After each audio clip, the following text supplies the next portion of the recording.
अस्सलामु अलैकुम वरहमतुल्लाहि वबरकातुहू। नहमदुहु व नुसल्ली अला रसूलिहिल करीम अम्मा बाद। नाज़रीन, मैंने जैसा कि अपनी एक वीडियो में वादा किया था कि औरत की आधी गवाही का जो मसला है उसकी भी वजाहत मैं अपनी किसी वीडियो में करूँगा।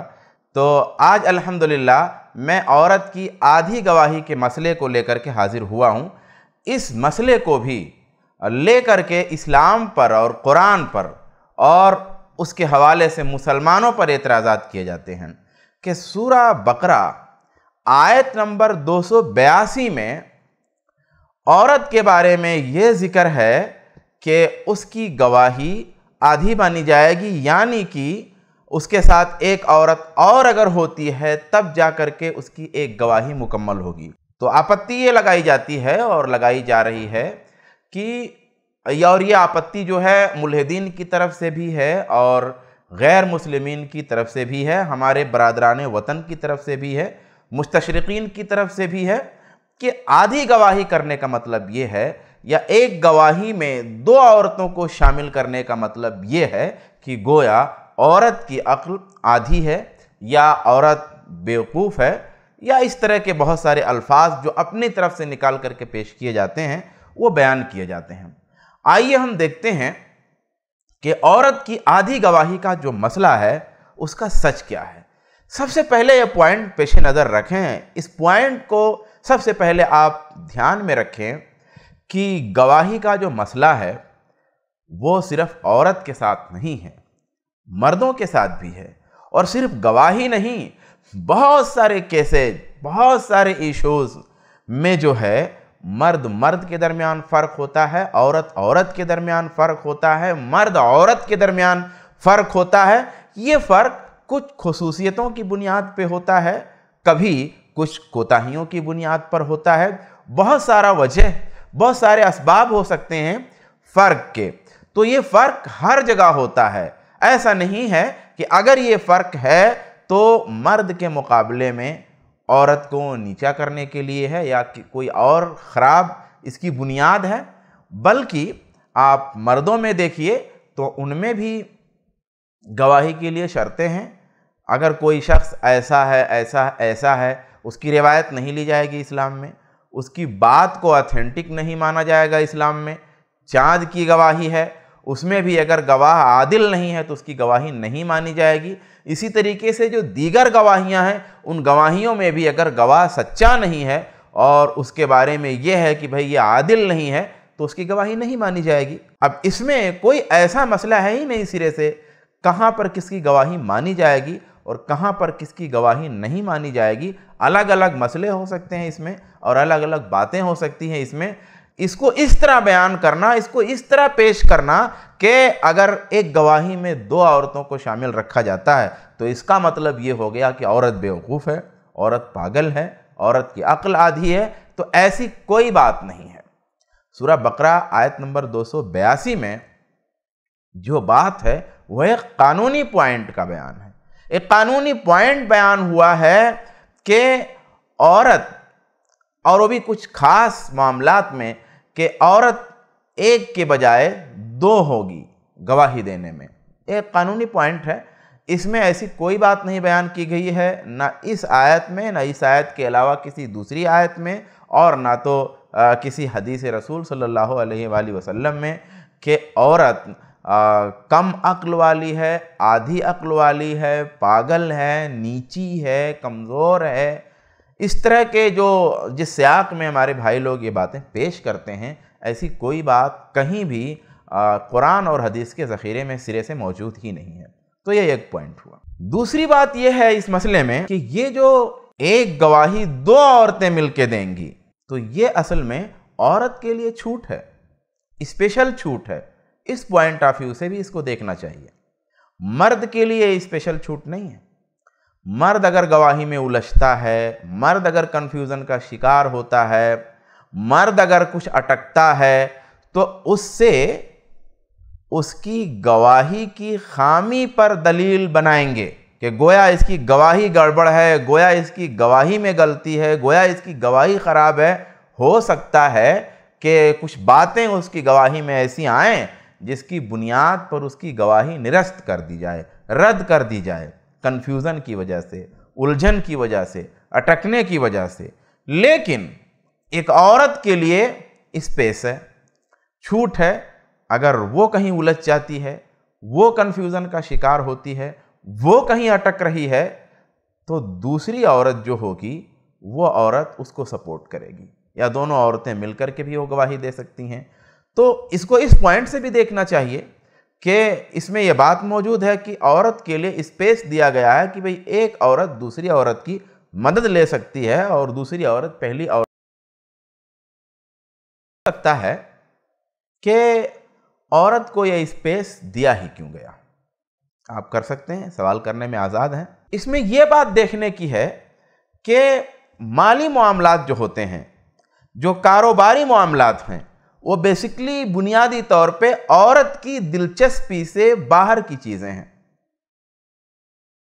और याददाश्त का जो मामला है, किसी चीज़ को याद रखने का मामला, किसी चीज़ को उसके एक एक पॉइंट को अच्छी तरह से बयान करना, क्लियर कर देना, पेश करना सही तरीके से, साफ तरीके से डिपार्टमेंट में, या जो महकमा है या जो लोग हैं जहाँ पर गवाही देनी है, तो इसका ताल्लुक जो है दिमागी सलाहियत के बजाय इन्वॉल्वमेंट से है, दिलचस्पी से है।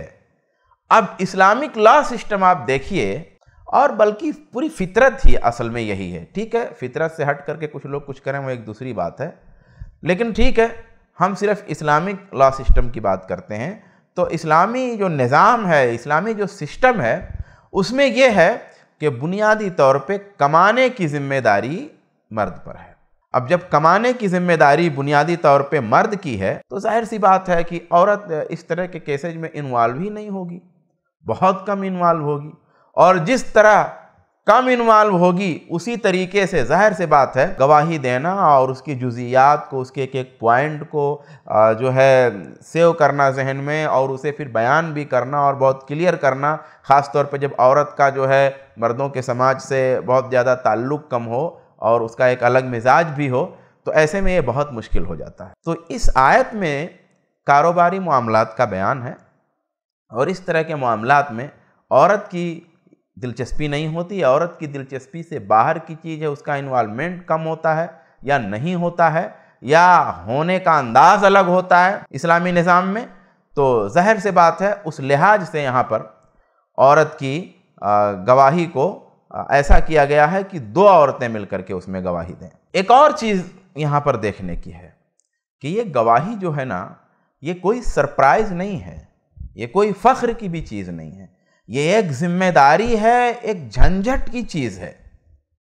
इस्लाम ये चाहता है ना कि औरत को अदालतों में न घसीटा जाए, घसीटा ही ना जाए। इसलिए बहुत सारे केसेज ऐसे हैं जिनमें औरत की गवाही ही नहीं है। अब अगर नौबत आ ही जाती है तो बहुत सारे केसेज ऐसे हैं जिनमें औरत की गवाही को आधा किया गया है और इस तरह से दो औरतों की गवाही रखी गई है। तो आधा करना कोई मसला नहीं है, मसला तब होता जब औरत की गवाही रद्द होती।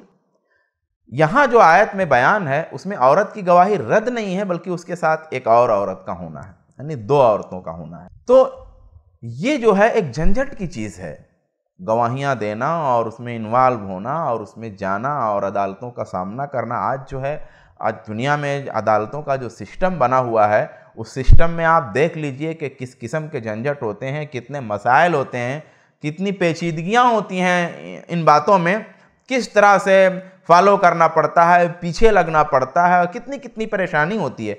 सिर्फ अगर इसी एक चीज़ को देख लिया जाए तो कुरान के बयान पर एतराज़ करने के बजाय कुरान का लोग एहसान मानेंगे।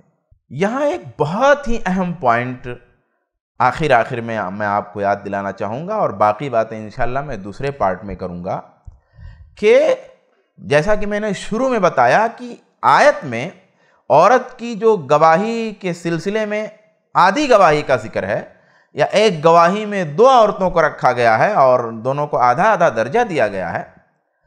अगर इस गवाही में ये जो कानूनी पॉइंट बयान हुआ है, इसमें अगर औरत की दिमागी सलाहियत पर अटैक होता, اس کی ذہانت پہ اٹیک ہوتا، اس کی عقل پر اٹیک کیا گیا ہوتا، تو پھر عورت کو عالمہ بننے کی اجازت نہیں ہوتی، مربیہ بننے کی اجازت نہیں ہوتی، محدثہ بننے کی اجازت نہیں ہوتی، فقیہہ اور مجتہدہ بننے کی اجازت نہیں ہوتی۔ آپ معمولی سمجھتے ہیں علم حدیث کو، مطلب یادداشت سے اس کا کتنا گہرا تعلق ہے، حافظے سے۔ ٹوٹل علم حدیث جو ہے ٹوٹل گواہی پہ مشتمل ہی ہے، لوگوں کی گواہیاں ہوتی ہیں جس میں لوگ گواہی دے رہے ہوتے ہیں اس بات کی کہ ہاں ایسا اس نے کہا اور ہم نے ایسا سنا، پوری چیز اس میں ہوتی ہے۔ اور یہ جو علم شریعت کا مسئلہ ہے جس میں فقیہ جو ہوتے ہیں، مجتہد جو ہوتے ہیں، آپ جانتے ہیں کہ یہ فقیہ اور مجتہد ایک کتنا بڑا درجہ ہے۔ عورت ایک فقیہ بن سکتی ہے، عورت مجتہدہ ہو سکتی ہے۔ یہ ایک مجتہد جو ہے نا وہ اصل میں ایک قانون ساز ادارہ ہے۔ ایک مجتہد، ایک مفتی جو ہوتا ہے اس کی حیثیت کیا ہے؟ ایک قانون ساز ادارے کی ہے۔ آپ یہاں گواہی کو لے کر کے پڑے ہوئے ہیں، گواہی کو لے کر کے آپ یہ باتیں بنا رہے ہیں کہ اسلام نے عورت کی عقل عادی کر دی۔ یہاں گواہی کی بات چھوڑیے، یہ گواہی کا جو پورا سسٹم ہے، گواہی کا جو پورا سسٹم ہے، عدالتوں کا جو پورا سسٹم ہے، اس سارے سسٹم میں جو نظام ہوگا اس نظام کی تیاری کے لیے عورت کام کر سکتی ہے، اس نظام کی تعمیر کے لیے عورت کام کر سکتی ہے، اس نظام کے حوالے سے عورت قرآن اور حدیث کی روشنی میں اپنی رائے بیان کرے گی، اسے ایک قانون ساز جو ہے ادارے کی حیثیت دی جائے گی۔ قانون ساز اصلاً تو اللہ ہے۔ قانون ساز کہنے کا مطلب یہ ہے جو علم شریعت میں جو اجتہاد کیا جاتا ہے، قرآن اور حدیث میں جو اجتہاد ہوتا ہے، میں اس کی بات کر رہا ہوں، اور اس کے لیے جو معاصر ہمارا لفظ ہے، جو تعبیر بہت زیادہ استعمال ہے، میں نے ذہن سے قریب کرنے کے لیے قانون ساز کا لفظ استعمال کیا ہے۔ تو ایک مجتہد اور ایک مجتہدہ خاتون، ایک فقیہ مرد، ایک فقیہہ خاتون، ایک مفتی مرد، ایک مفتیہ خاتون، قانون ساز اداروں کی حیثیت رکھتے ہیں۔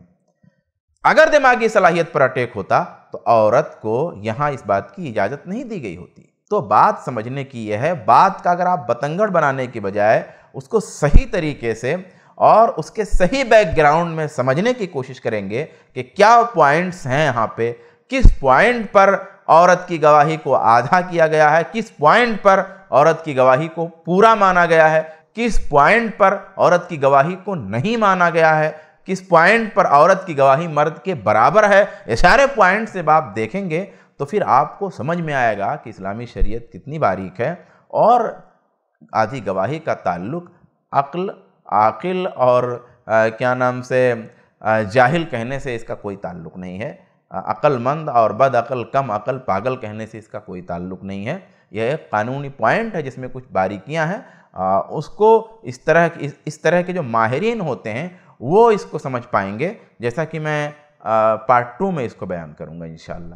اللہ تبارک و تعالیٰ سے دعا ہے کہ اللہ تبارک و تعالیٰ ہم سب لوگوں کو سچی سمجھ دے، آمین۔